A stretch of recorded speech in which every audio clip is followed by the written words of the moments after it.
Ladies and gentlemen, we're about to begin the funeral service. We ask for those who have a cell phone or pager if you could turn it to the silent mode.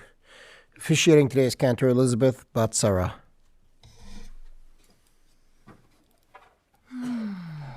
Welcome. I'm so glad you're all here.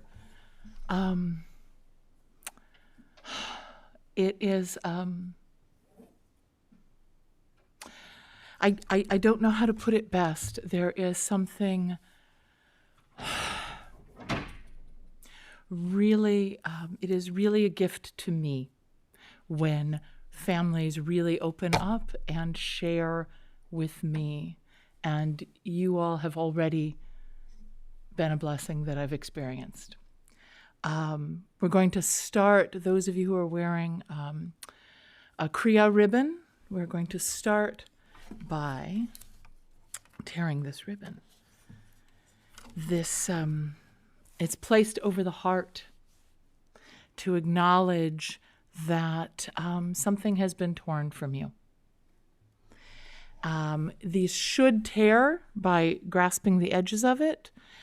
So I'd ask you to just take hold of it with both hands and then repeat after me. Baruch atah Adonai, Eloheinu melech haolam, Dayan ha'emet. Praised are you, Adonai, our God, who rules the universe and who is the true judge. We say, Adonai Natan, v'Adonai lakach. Yehi Shem Adonai mevorach. Adonai has given and Adonai has taken. Praised be the name of Adonai.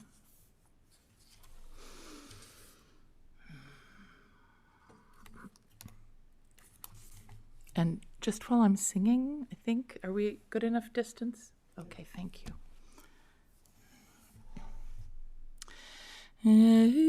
Isainai el harim me'ayin yavo ezri. Isainai el harim me'ayin yavo ezri.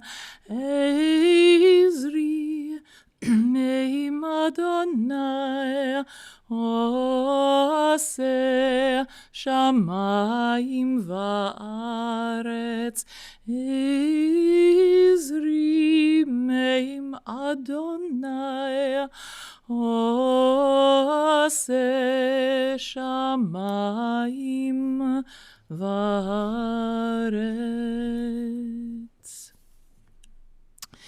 In the words of Ecclesiastes, a season is set for everything, a time for every experience under heaven, a time for dancing and a time for wailing, a time for birthing and a time for dying, a time for speaking and a time for silence, a time for seeking and a time for losing. The time of mourning is a complicated time filled with many emotions and memories, both bitter and sweet.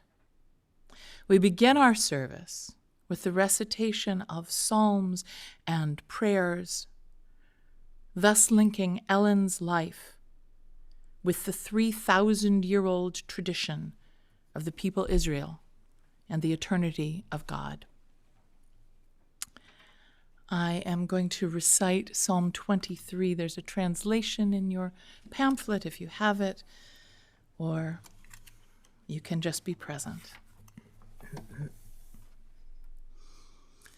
Adonai rui lo echsar, bino desha yabitzini, al mi menuchot, al mi menuchat inaleini.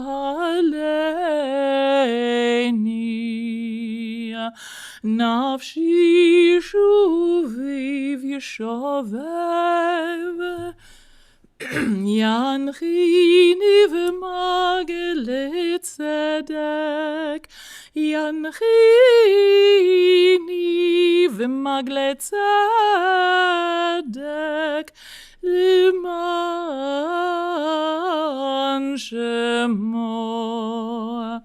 גם גילך בגט צלמוות לא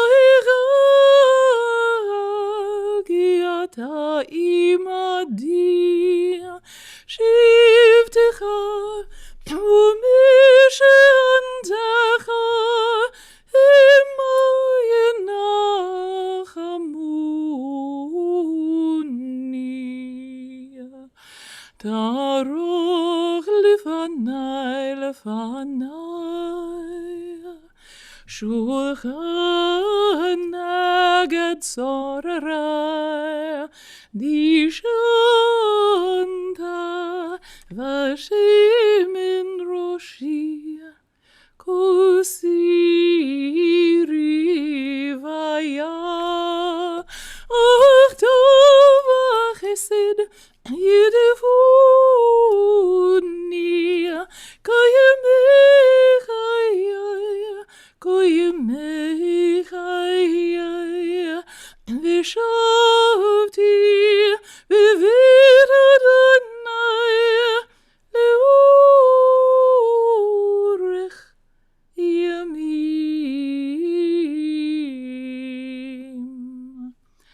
אדוני רואי לא אחסר, אדוני רואי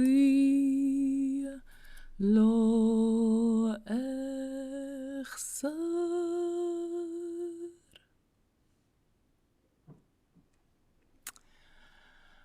Sheldon, you are the oldest son, and you are speaking first.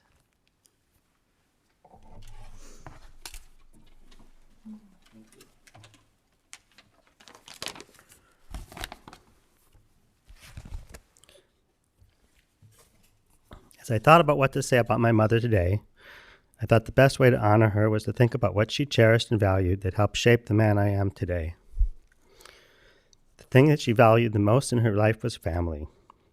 She adored her parents, and especially her mother, who was her best friend and confidant throughout her life. She was fiercely possessive of her brother Gene, who she considered her own from the day he was born, and whose words and counsel had a calming influence on her, like no one else's. She raised me as a single mother for 5 years in my grandparents' house and fostered a strong connection for me with my grandparents.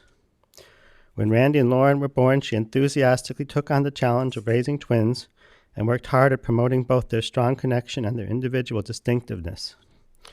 She continued to be proud of us all our lives and our families and all her grandchildren, about whose exploits she was never tired of hearing about. Finally, of course, there was my dad, a hard-working man whose gruff nature sometimes hid the strong affection and respect he had for her. Later in life, they would be inseparable, and one story they loved to tell was when they moved into their building in Buffalo Grove. Some of Dad's male neighbors there would ask him what he did in his free time when he was spending time apart from Ellyn, and he would answer with a completely straight face that he entirely enjoyed the time he spent with her and couldn't imagine why he would do anything apart from her. I know that my devotion to my family and my children mirrors her own. Another source of great joy for her was her love of Judaism. She never stopped reminding us of the pride she felt of being the first girl in her conservative synagogue to have a bat mitzvah. She loved Hebrew and enjoyed being a Hebrew and Sunday school teacher. She was always vocal about her support and appreciation for Israel and had a strong connection with her Jewish roots. She loved Jewish music and proudly displayed Jewish and Israeli art and images throughout her home. Holidays were sacred times for her, and one of the things she missed the most when she moved to the retirement community was losing her connection with her synagogue and being able to attend high holiday services there. She instilled that love of Judaism in all of her children, and it continues to be a part of my identity that I cherish as well. Another value my mother imparted to me was the importance of learning and education. She was a teacher early in her career and devoted her free time to teaching me as well, and constantly encouraging my reading and studying. I still remember she collected statues of the presidents and cards with their pictures, and I could name them and place them in order before I could even read. She used to send off to NASA for mission briefings and autograph pictures of astronauts, which gave me my love of science. She was absolutely tireless in making sure I had all the best opportunities for my education and to foster my intelligence and love of school. I owe to her not just being a doctor, but my wide enjoyment of all sorts of intellectual hobbies, whether crossword puzzles, astronomy, languages, or theater. Finally, she taught me in an indirect way to appreciate the little things in life. She never had a lot of material goods or wealth, and so had an almost childlike joy in moments of indulgence. She never traveled much, but her memories of 2 cruises with my dad and her trip to Israel were vivid and carried her through her life, perhaps more than the myriad vacation memories of better traveled folks. She was always particular about her dress and her jewelry, and for her, getting a compliment on what she was wearing was the highlight of her day. She could tell you the origin of every piece of costume jewelry she ever bought on the Home Shopping Network, and whether it was an exact replica that Jackie Onassis once wore. She rooted on the Green Bay Packers every season with her green and yellow nail polish, whether or not every other person in her building was a Bears fan. She was wearing this nail polish up to her last moments. The last coherent conversation I had with her was reminding her about the Packers and Bengals game the next day and her checking whether or not the Bears game would preempt her from watching it. She lived for the next occasional prime rib dinner or hot fudge sundae or musical play or Homeland episode or movie night with her friend. Like her, I try to have an appreciation for every happy moment in life, whether or not it's momentous or unusual. Thanks, Mom, for giving me these things and helping to make me the person I am. I wish I told you that more when you were here, but I think you knew. Mom, I don't know where you are now, but I hope you're with Dad and Grandma and Grandpa, and that they have steak dinners and ice cream now and then and maybe a day trip to the Caribbean. We will miss you.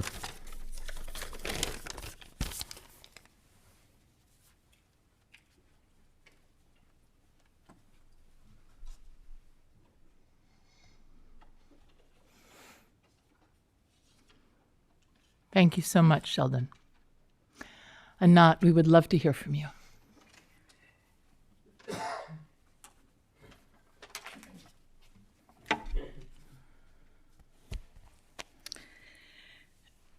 Everybody said that I had patience for you, but the truth that I had love for you. I wanted to tell everyone about Ellyn that you may not have known. In my eyes, a beautiful woman with the face of a young woman and a young spirit as well. When you smiled, your eyes wrinkled up in a unique way. When I met you, you welcomed me with open arms and love that I did not take for granted. Even before I met you, we talked a lot on the phone, and you would tell me about your life, your children, and especially your grandchildren, and the love, the pride you had for them. You never asked me any private or embarrassing question, and you never judged me. And we all know how mother-in-law could be like that sometimes. In Hebrew, mother-in-law called chamot the right way, and a father-in-law called cham, which is the root of cham, warm. Many Israelis and Hebrew speakers made the mistake and call it chamati instead of chamoti, which actually chamati, it's mean my anger. So for me, she was chamoti the right way. Maybe because second marriage, I was older. But when we finally met in Chicago, I immediately felt your love and your warmth. My mother always told me that good children comes from a good roots, and I remember that. I felt comfortable with you. You were very grateful for every small thing we did for you. Even it was only afternoon hot chocolate and a cake when you came to us wasn't a big deal. When you came to visit us, I had fun clothes shopping with you, and every store we went to the mall, you would always tell the sales clerk, "This is my daughter-in-law." I was very flattered. I used to listen to your stories of Milwaukee about your mom and dad. You tell me you used to do everything with your mother. You especially told me about your love for your husband and how difficult it was when he passed. In my eyes, you looked young in your soul. It may surprise everyone, but there was no fashion trend, Netflix new series, Parker update, or new book that she didn't know about. We used to watch all new series together, and we used to laugh together about how were the good-looking actors. You were also news fanatic, especially Fox News, like me. You were a true Zionist, and I love Israel. We really warmed you really, which warmed my heart. You always took care of your appearance and wear elegant clothes and matching jewelry, even if you were just sitting at home watching TV. You always tried to be independent and wanted to drive yourself and do things yourself for as long as you could, even though once you did drive the wrong way in Cincinnati. You were a true patriot from the older generation that respected your country. You never were afraid to give your opinion, and I love that about you. We had fun experience together when you came to Cincinnati. We swam in the pool. We ate lots of Chinese food that you loved with the red sauce and a lot of sugar and food coloring. We went to show and movies and did our nails together. And every day had a finish with our greatest ice cream with big chunk of chocolate. I felt comfortable with you, and I'm sorry we didn't have a chance to take you to a cruise of your 80th birthday. Thank you for being a good, warm mother-in-law for me and for my son. Thank you for accepting us with love and warmth. Watch over your family from above so that they may be happy, in good health, and united. We will miss you. נוחי על משכבך בשלום, אלן, ותהא נשמתך צרורה בצרור החיים. אמן.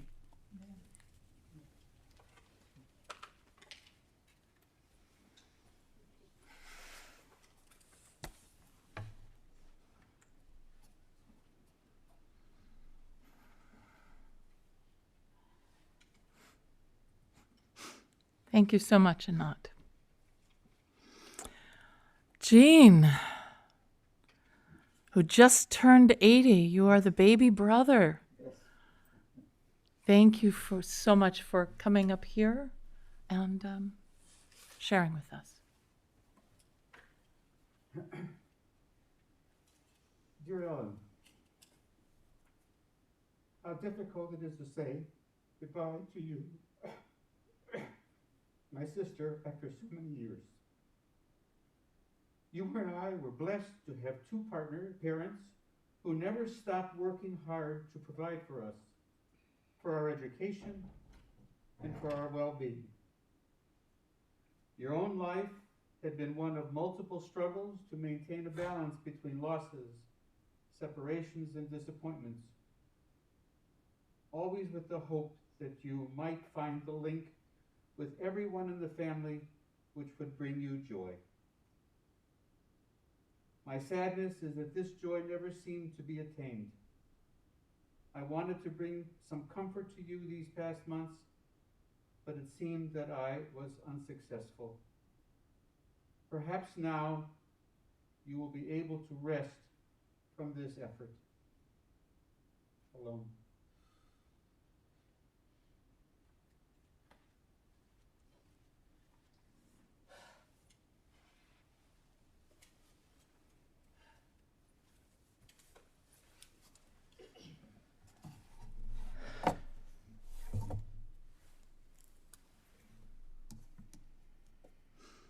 Thank you, Jean.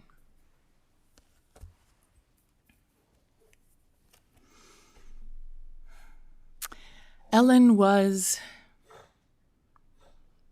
as some of the grandchildren have told me, forever giving you things.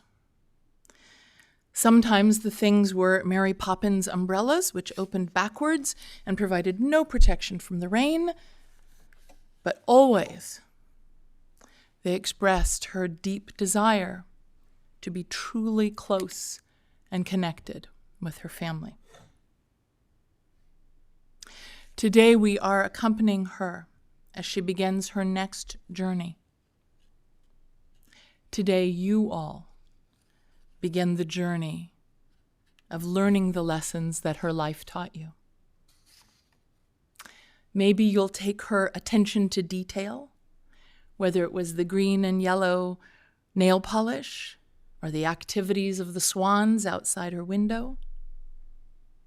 Maybe you'll take her commitment to be present in the lives of her grandchildren, from birthday trips to Cheesecake Factory to attendance at Mitchell's shows. Find your lessons. Carry them with you as an inheritance, more precious than the shiny jewelry, more precious even than the Cabbage Patch dolls and the Beanie Babies. I heard about so many collections. Know that she loved you, and carry that with you.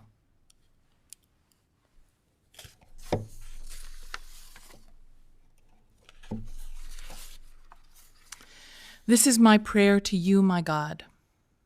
Let not my spirit wither and shrivel in its thirst for you, and lose the dew with which you sprinkled it when I was young. May my heart be open to every broken soul, to orphaned life, to every stumbler, wandering unknown and groping in the shadow. Bless my eyes, purify me to see humanity's beauty rise in the world, and the glory of my people in its redeemed land, spreading its fragrance over all the earth. Deepen and broaden my senses to absorb a fresh, green, flowering world, to take from it the secret of blossoming in silence.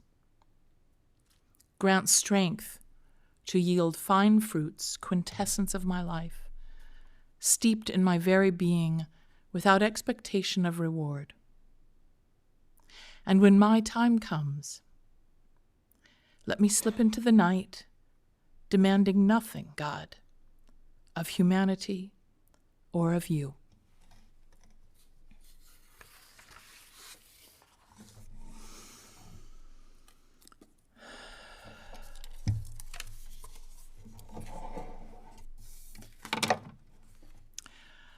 Please rise. We're going to recite the El Male Rachamim. The words are in your pamphlet if you'd like to follow.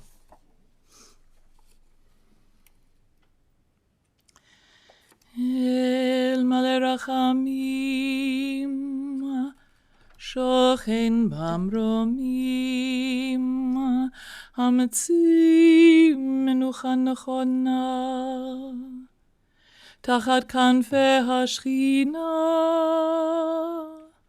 במעלות קדושים וטהורים, כזוהר הגיע מזהירים, את נשמת אילנה בת משה, שהלכה לעולמה. בגן עדן תהי מנוחתה. אנא בעל הרחמים יסתירהו בסתר כנפיו לעולמים, ויצרו בצרור החיים את נשמתה. אדוני הוא נחלתה, ותנוח בשלום על משכבה.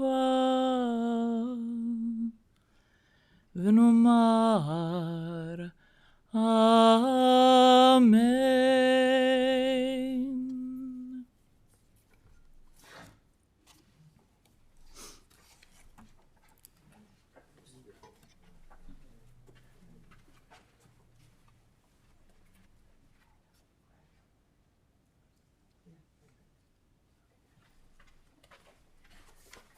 This concludes the funeral service here at the chapel. The interment will take place at Mount Zion Cemetery in Brookfield, Wisconsin. We'll be going in a procession to the cemetery. If we'll be joining the family, we'll be placing a magnetic flag on your vehicle. We ask that you have your headlights and hazard lights on while in procession. The family will be getting together this evening when they return from the interment until 7 p.m. and tomorrow evening from 5 p.m. to 7 p.m. at the Polonsky residence, 731 Thompson Boulevard in Buffalo Grove.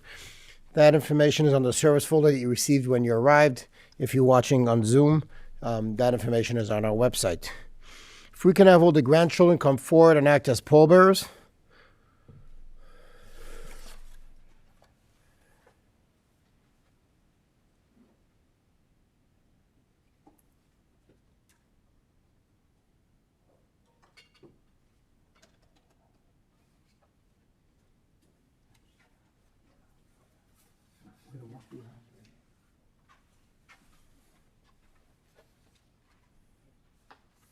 Okay,